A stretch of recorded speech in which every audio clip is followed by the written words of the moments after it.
All right, friends, we are at the Ladies Island boat landing today. It is May 6th, 2011, and we've got a bit of a walk ahead of us. We're going to be going down underneath the Woods Memorial Bridge and where the tidal pools are, and we're going to be doing some gathering down there today. I will not have the camera going during the walk, so you will be spared that. We are now at the base of the Woods Bridge on the Ladies Island side, and we will be working the tide pools that you can see that are on this side of the bridge. On this side, in this tide pool we're looking at right now, was where I expected to find the little flounders that we got the other day, and we'll just see what's in there today. I'm hoping against hope that there might still be some brown shrimp around, but it's probably a little too late for that. Today I'm joined by three new friends from Beaufort Middle School. We have Jordan, Chanda, and Sarah, and they are doing a project for school. Have asked for my help, and they are reciprocating by helping me today. This means I don't have to wear the EC today, the Estuarium helmet cam. They'll be shooting video for us. We're now at the base of the bridge, and we're looking over to the other side underneath the bridge, where we'll be going in a little while after we check out this tidal pool over here. Alright, this is interesting. On the way to the tidal pool, I looked down and I spied this stone crab remains, and when I looked underneath I saw this is a young female. You can see how the apron goes all the way across to the legs on either side, and what's interesting about this is it is an empty molt shell. See how the top comes up? This crab is still alive. It's somewhere around us here at the oysters. This is its old exoskeleton. Neat, huh? I'll be taking this back to the estuarium, drying it, and it will become part of a future display. Great, thank you. Go. Alright, getting ready to throw the cast net now just to see what's out here. I saw some things breaking the surface. I'm hoping against hope that there's brown shrimp in here, but we'll wait and see. The cast net I'm using today, this is a little 5-footer, and again in the future I'll show you how to go through the process of throwing a net. We really don't have time to do that today. Let's just see what's out here.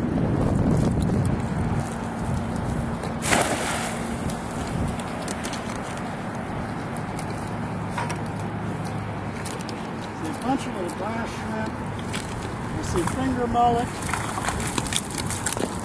Cool. Finger mullet. And a little brown shrimp. All right. That's great. That's what I was hoping to see. The reason I wanted to see brown shrimp is because the last of my white shrimp died of old age. They live 1 year, and There's a shrimp right the last one has died. These are little grass shrimp.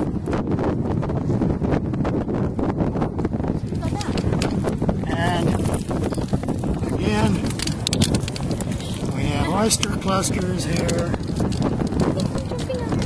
The gulls, when we walk away, will be very happy to come and finish off any of these little grass shrimp that are up here. I get these oyster clusters out of my net. Beautiful, isn't it? See all that stuff on the oyster cluster? I see a little tube worm right there. Oysters are habitat. The little yellow dots that you see right there, those are little sponges called boring sponges. Those little yellow dots. Very small boring sponges. It has nothing to do with their personality. They bore holes. But then being a sponge is kind of a boring life anyway. So.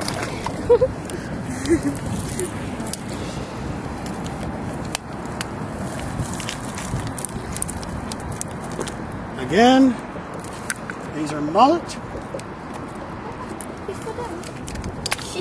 That I'm not interested in. This is a little brown shrimp. Do you want me to throw him back? Yes, please throw the mullet back. This is a brown shrimp. The way you can tell brown shrimp from white shrimp, one thing, it's the season of the year. And you can tell by the coloration on the tail. A white shrimp at the very tip of the tail would have blue lines. Okay. So we put him in the water. Take the temperature. Let me see what the temperature Okay, is. here's a little thermometer.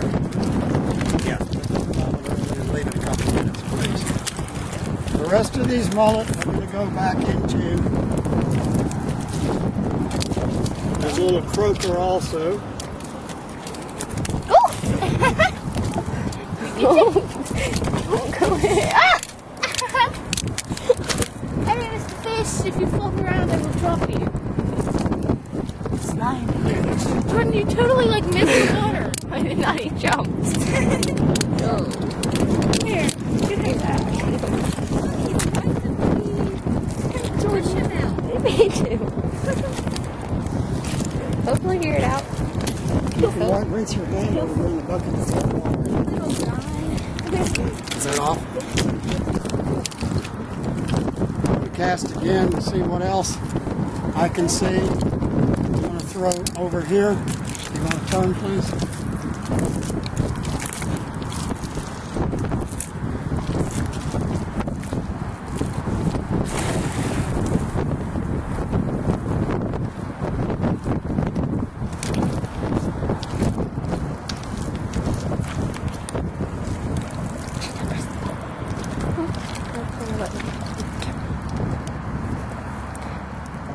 That time it looks like all there is a little croaker.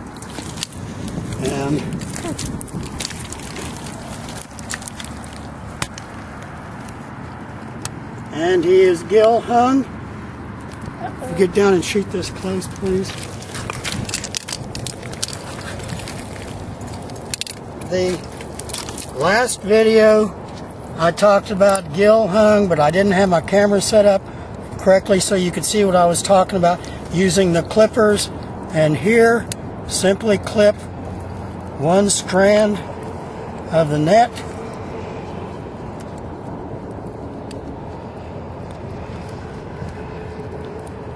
And that frees the little fish. But the thing's so scared. I will throw one more time. I was glad not to get a net full of mullet that time. I'm going to try a little bit to the left. I'd like to get another shrimp, if possible.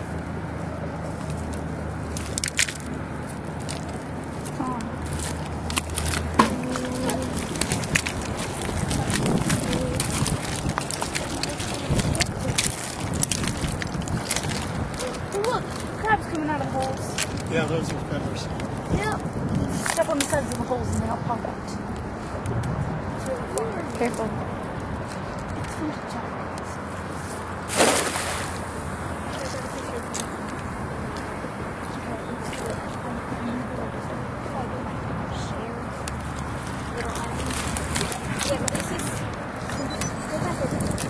Another shrimp, good.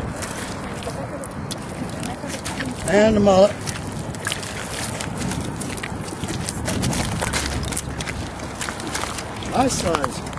Nice size brownie. The brownie I'm referring to, the brown shrimp. Oh, that one's gill hung too, I believe. That's a big shrimp. There, you see the reddish on the end of the tail? That's what tells you it's a brown shrimp. If there were a light turquoise line that ran the terminus of the tail, it would tell you it was a white shrimp. Another way to tell the difference is by the rostrum. This is called the rostrum. That's the pointy thing that sticks you. I can't remember which. The brown shrimp or the white shrimp. One of them has 13 grooves on the rostrum, the other one has 12. I have never counted rostrum grooves to determine which species the shrimp is. It is much easier to tell by looking at the tail. The bucket with water, please. Right here. There's one. Thank you. I want another one. All right, we have 3 little brown shrimp to take back to the estuarium. Brown shrimp spawn in the fall and are harvested in the spring. White shrimp spawn in the spring and are harvested in the fall. That's all the casting we're going to do from this location. Oh, another brownie. How about that? I think there's a fish in the net. And Like caught. yeah, there's a little, I didn't see what it was, maybe a little pufferfish. Yeah, right there. Right there, again, gill hung.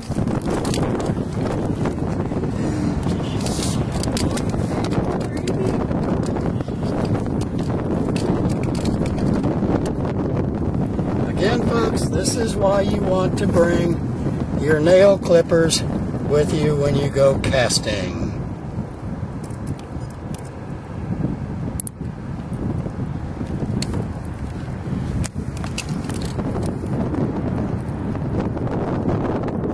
There we go. And back.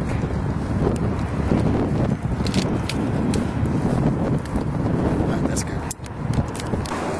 We're now on the western side of the bridge, and you can see several tidal pools here that we will be exploring. And just across the Beaufort River, that large boat that you see, tomorrow afternoon I will be on that cruise boat giving a program to folks that are passing through. I'll be giving our program that introduces them to the estuary. But that's tomorrow. Today we're going to have some fun in these tidal pools. Now, this little tidal pool right here, I don't bother to throw my cast net in it. It's the tidal pool that's closest to the river itself and drains into the river. This, by the way, this is the Beaufort River, and where we were on the other side, that was Battery Creek. It's called, that was Factory Creek. It's called Factory Creek because there used to be an oyster factory on it.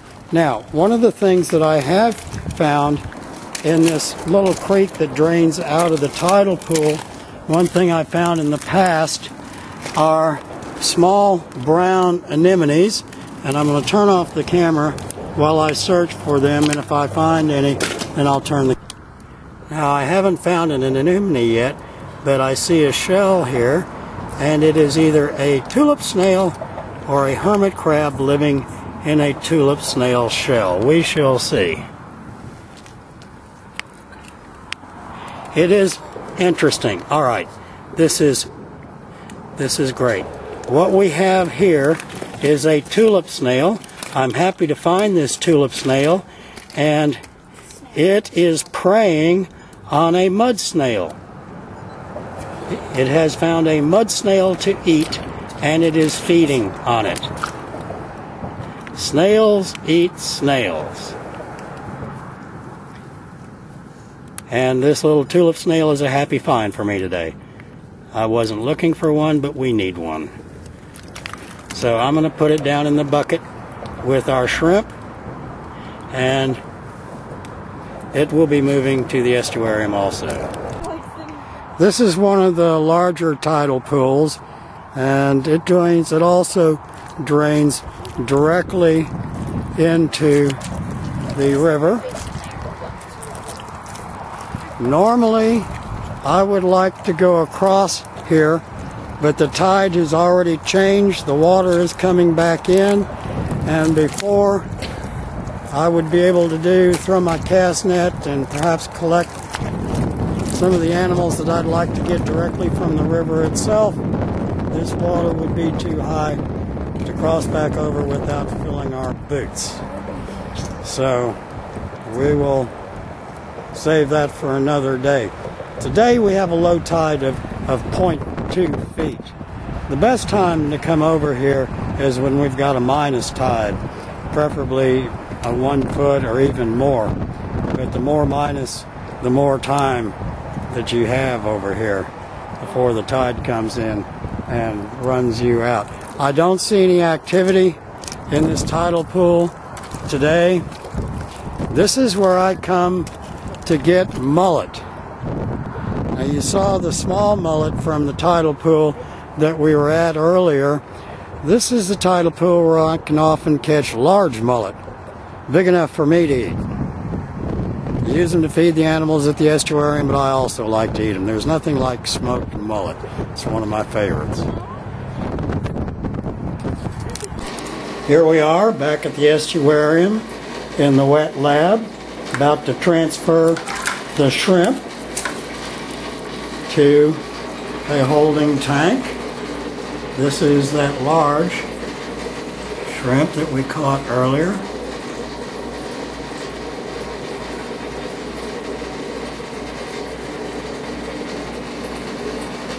Looks like we have some light issues. That's the largest of the shrimp. There's one of the smaller ones.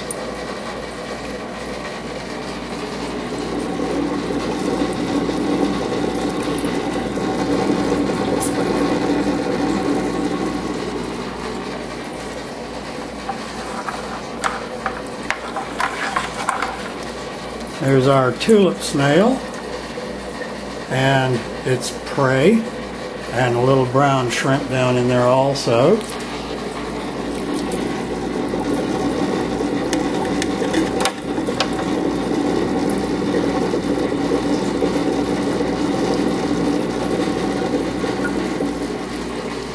See if I can get a decent shot of this brownie right here. That's what a shrimp looks like while it still has its head on, folks. Not the best of lighting, I know, but it's a little brown shrimp. And there's one more in here.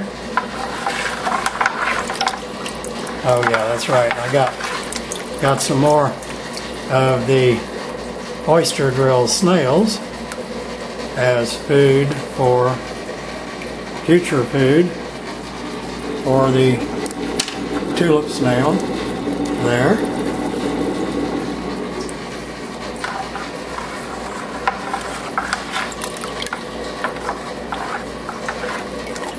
I guess 1, 2, 3, 4. That is all 4 shrimp. All right. Well, that's it for today, friends. I hope you enjoyed the trip down under the bridge. It's going to be a couple of weeks before I've got low tide that I can work again, but there may be some other videos coming up in between. Till the next tide, or until we find something else interesting to do. That's it for now, friends.